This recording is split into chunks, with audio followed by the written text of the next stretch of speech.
નમસ્કાર ગુજરાત દેશ અને દુનિયાના આજના તાજા અને મહત્વપૂર્ણ સમાચારોની માહિતી મેળવીએ તો રાશન કાર્ડ ધારકો માટે મોટો નિર્ણય, ચૂંટણી પહેલા લોકો માટે રાહતના સમાચાર, ખેડૂતોના 2017માં હપ્તાને લઈને અગત્યની માહિતી, ચૂંટણી પહેલા ગેસ સિલિન્ડરના ભાવની અંદર ઘટાડો જેવી અવનવી તાજી અને સરકાર દ્વારા કરવામાં આવેલી મહત્વપૂર્ણ જાહેરાતોની માહિતી આપણે આ વિડીયોની અંદર મેળવવાના છીએ। તો ખાસ કરીને વિડીયોના અંત સુધી બન્યા રહેજો અને ચેનલમાં નવા છો તો અત્યારે જ લાઈવ ગુજરાત સમાચાર યુટ્યુબ ચેનલને જરૂરથી મિત્રો સબસ્ક્રાઇબ કરી દેજો। ચૂંટણી પહેલા ગેસ સિલિન્ડરના ભાવની અંદર ઘટાડો, ચૂંટણી પહેલા મોદી સરકારે ઘરેલું ગેસ સિલિન્ડરની કિંમતની અંદર 100 રૂપિયાનો ચોખ્ખો ઘટાડો કર્યો છે। પહેલા જે 1100 રૂપિયાનો ભાવ હતો ત્યારબાદ તેની અંદર 200 રૂપિયાનો ઘટાડો કર્યો અને હવે ફરી એકવાર 100 રૂપિયાનો ઘટાડો કર્યો છે।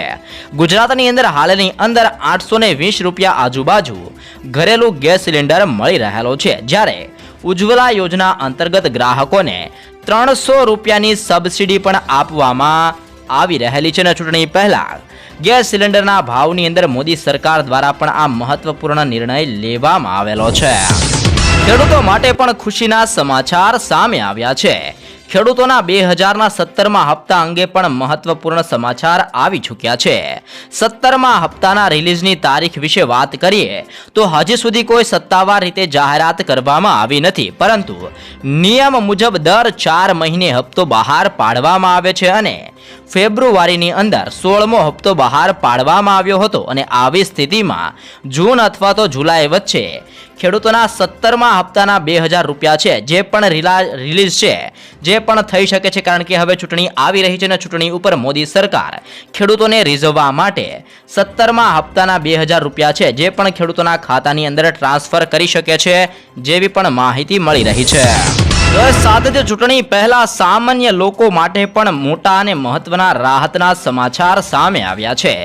લોકસભા ચૂંટણી પહેલા કેન્દ્ર સરકારે લોકોને રાહત આપી છે, કારણ કે પેટ્રોલ અને ડીઝલના ભાવની અંદર સરકાર દ્વારા 2 રૂપિયાનો ઘટાડો કરવામાં આવ્યો છે। પેટ્રોલનો ભાવ અત્યારે 94 રૂપિયા, જ્યારે ડીઝલની કિંમત 90 રૂપિયા આજુબાજુ અત્યારે બજારની અંદર મિત્રો જોવા મળી છે, પરંતુ રાજસ્થાન સરકાર દ્વારા પેટ્રોલ અને ડીઝલ ઉપર 2% વેટ ઘટાડવામાં આવ્યો છે, જેને જોતા 5 રૂપિયા પ્રતિ લીટર સુધી પેટ્રોલ સસ્તું થઈ ગયું છે। તેવી જ રીતે ગુજરાતની અંદર પણ આગામી સમયની અંદર આ વેટની અંદર ઘટાડો કરવો જોઈએ, જેના કારણે પેટ્રોલ ડીઝલના ભાવની અંદર હજી પણ ઘટાડો જોવા મળી શકે છે અને સરકાર દ્વારા ગુજરાતની અંદર પણ વેટના ભાવની અંદર ઘટાડો કરવો જોઈએ, જેવી પણ હાલ જાણકારી અને હાલ અત્યારે આવેદન આપવામાં આવી રહેલું છે।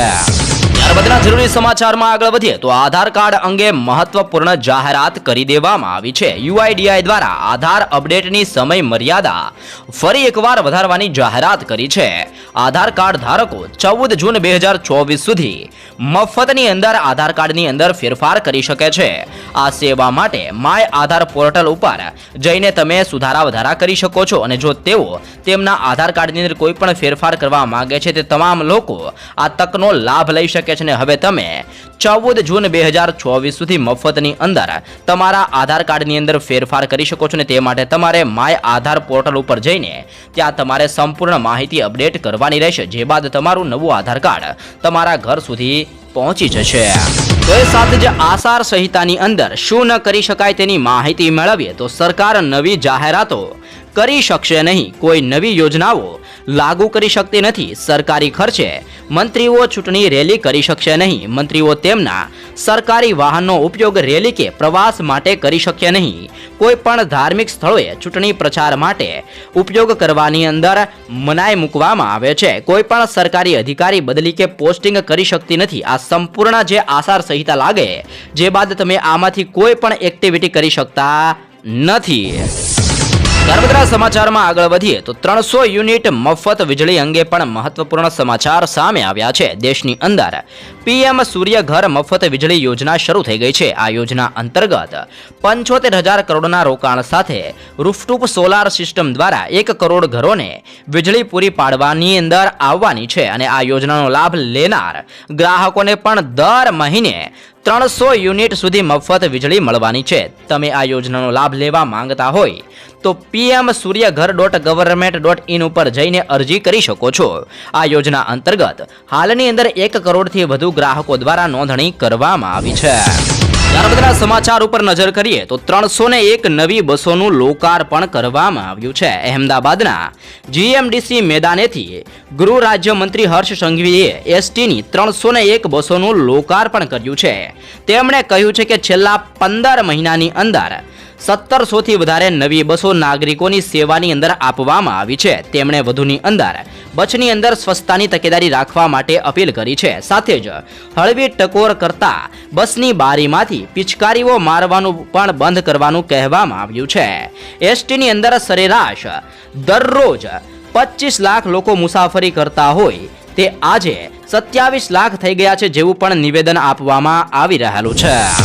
ગુજરાતની અંદર પેટા ચૂંટણી અંગે પણ મહત્વપૂર્ણ સમાચાર સામે આવ્યા છે. આજે ઇલેક્શન કમિશને દેશની અંદર થનારી લોકસભા ચૂંટણીનું શેડ્યુલ જાહેર કર્યું છે, જેની સાથે ગુજરાતની 5 વિધાનસભા બેઠકો ઉપર થનારી પેટા ચૂંટણીનું શેડ્યુલ પણ જાહેર કરવામાં આવ્યું છે. અને જણાવી દઈએ કે 7 મે 2024ના રોજ ગુજરાતની અંદર 5 વિધાનસભાની બેઠકો ઉપર પેટા ચૂંટણી યોજાશે. નોંધનીય છે કે આ બેઠકોની અંદર વિજાપુર, ખંભાત, વાઘોડિયા, માણાવદર અને પોરબંદરની બેઠકનો સમાવેશ થાય છે. ઇલેક્ટ્રિક વાહનો ઉપર નવી યોજના પણ અમલમાં લાવવામાં આવશે.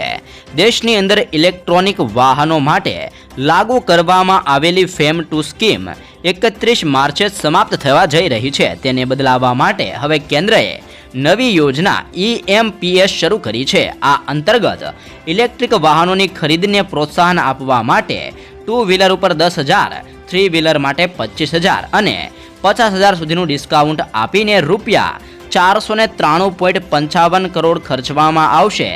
4 મહિનાની આ સ્કીમમાં ગ્રાહકોને 1 એપ્રિલ 2024 થી 31 જુલાઈ 2024 સુધી લાભ મેળવી શકાશે. એટલે કે 1 એપ્રિલથી લઈને 31 જુલાઈ સુધી આ યોજના શરૂ કરવામાં આવવાની છે. અને જેમાં તમે 2 વ્હીલર ખરીદો છો તો તમને ઇલેક્ટ્રિક વાહનોની ખરીદી ઉપર 10,000 રૂપિયાની સહાય આપવામાં આવશે. અને 3 વ્હીલર ખરીદો છો તો 25,000થી લઈને 50,000 સુધીની પણ સહાય કરવામાં આવશે, જેવી પણ મહત્વપૂર્ણ જાહેરાત કરવામાં આવી છે. ત્યારબાદના મહત્વપૂર્ણ સમાચારની અંદર આગળ વધીએ તો કોરોનાના કારણે આયુષ્યની અંદર થયો છે ઘટાડો. ધ લેસેન્ટ જનરલના સંશોધન મુજબ કોરોનાના કારણે લોકોના સ્વાસ્થ્ય ઉપર ગંભીર અસર થઈ છે. સંશોધનના પ્રમાણે કોરોના પહેલા વૈશ્વિક સરેરાશ આયુષ્ય 73 વર્ષનું હતું, જે હવે 1.6 વર્ષનો ઘટાડો જોવા મળ્યો છે. એટલે કે આ 73 વર્ષની અંદર 1.6 વર્ષનો ઘટાડો હવે જોવા મળ્યો છે. નિષ્ણાંતો મુજબ આ કોરોનાની સૌથી ગંભીર આડઅસર પણ માનવામાં આવે છે. 84% દેશોની અંદર સરેરાશ આયુષ્યની અંદર ઘટાડો નોંધાયો છે. અને રિસર્ચના અંદાજે આ સમયગાળા દરમિયાન 35 વર્ષથી વધુ વયના લોકોનો મૃત્યુદર પુરુષોની અંદર 22% અને સ્ત્રીઓની અંદર 17% વધ્યો છે, જેવું પણ અનુમાન રિસર્ચ દ્વારા કાઢવામાં આવી રહેલું છે. ખેડૂતો માટે પણ મહત્વપૂર્ણ સમાચાર સામે આવ્યા છે. સરકારે ખેડૂતોના હિતની અંદર એક સારો નિર્ણય કર્યો છે.